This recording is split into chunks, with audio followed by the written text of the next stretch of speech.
is enough from Elijah.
It's a super piece. It's one of the great arias for baritone. There's no question. Opera, oratory, or anything else. It's got everything. You know, it's just got force and strength, and beauty and elegance and real heart to it, and you get to show everything you can do in that one piece. It's kind of like the Reader's Digest version. I sometimes felt in that faster tempo, and you know, perhaps it was getting the ensemble together, and I mean, this is a weird thing to stand up and do this anyway. I felt like you were really smacking the strong beats. I have gone very jealous for the Lord. And really hitting those major beats with the voice. Okay. Instead of just using the speed. I have grown very jealous for the Lord. And it felt to me like it didn't sound like it was text motivated. It felt like you were tapping your toe with your vocal cords. Okay. Was that on purpose? No, it wasn't. Could we look at that section maybe a little bit? Because it's not that one wants it to be any less intense, right, but that kind of weighting of a note in the mechanism is tiring.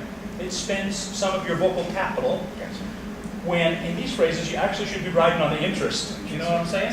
So let's go back to that section, and you know, maybe it's just today. I don't know if you always do it that way, but it is one thing that I thought that we might discuss. Yeah, so from Molto Allegro, if you don't mind. I have grown very jealous for the Lord, for the Lord. It's hard, isn't it? Yes. Because those are the notes that are the easiest to sing. I've grown very jealous for the Lord. Right? They're the longest vowels and they're the longest note values. Is it possible to make the short notes just as important? Because we don't want to think, I'm going to give less on the big notes.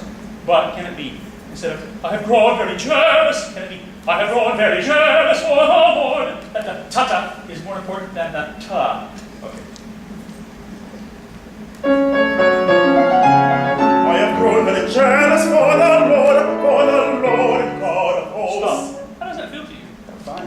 I mean, I like that better because I get more text, it's just as strong, and to me, it's stronger because it's all strong. Yeah. So that might be something to think about as you do it again. I don't know if that other is just today or if that's kind of the habit of it. It does help establish the tempo to kind of jealous for the Lord. But you don't have to do it with the throat. You can stay in that same forceful, intent style by strengthening the short notes so that they match up to the ones that are naturally strong, which are the longer ones. Okay. Let's do the second phrase from the same two-bar introduction. For the children of Israel. Yeah. For the children of Israel have broken thy covenant, broken thy covenant. Okay. So that was a little tricky trickier because of the number of consonants. For the children, that's harder. It takes a lot of breath and real energy to get through those two with the same thing. It's easy to say, for the children is hard. And that'd be something you could practice at. For the children. So that even just speaking it on the breath would kind of build that muscle memory so that it could happen automatically without having to work harder at it. Okay, and then broken thy covenant. And broken is a word that has a certain element of onomatopoeia, which is, a word that sounds like what it is. Break. You're using the K, right? Don't stop the vowel before the K. We don't want to hear broken thy covenants. We want to hear broken thy covenants. Sing into the K and then punch it instead of stopping and popping it. Have broken thy covenants. Okay. I think is again stronger and easier. Thank you. Should we do two before for the children? For the children of Israel have broken thy covenant, have broken thy covenant, and thrown down thine altars, and slain all thy prophets, slain them with a sword, and slain all thy prophets, slain them with a sword. Okay, very good. It's a choice, but it's another possible way of looking at it. And honestly, I would do the one that was easiest vocally. Yeah, absolutely, because they're both very strong. Now, one thing that I remember very well, Mr. Turfel doing in this particular piece that I really like, and I'm just going to share it with you in the spirit of information, was we've got these three statements. Broken thy covenants and thrown down in altars and slain. And the verb is always on a strong beat. Broken, thrown, and slain. And what he did was, he broke down the covenants, but he threw down the altars. Have broken thy covenants and thrown down thine altars and slain all thy prophets. So instead of hitting the verb in thrown down, he hit the word down. Okay. Yeah, you didn't even have to try it, but I really loved it because it was a little bit different all of a sudden, and it focused my mind on the image of those altars going down, being smashed. Somehow to me, that was stronger than the verb throw.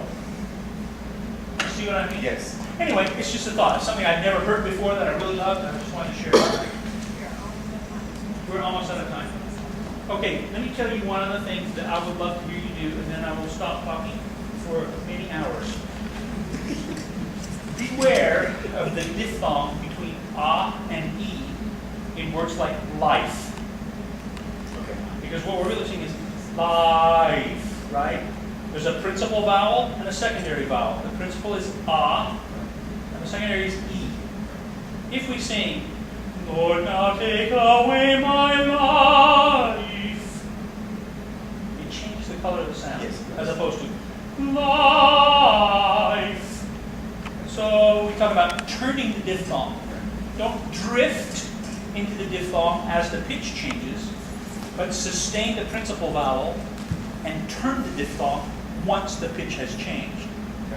Life, as opposed to life. Will you try it once? From oh Lord, now take away. Yeah, anyone is the same figure. Oh Lord, now take away my life.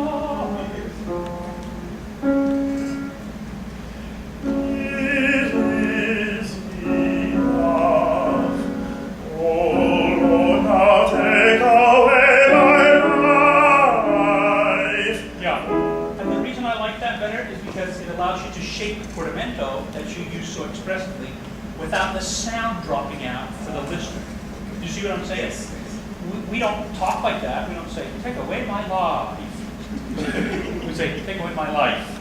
It's even flatter, right? Even less off. But especially because there are two notes and a descending interval, you don't want to change the position of the mouth.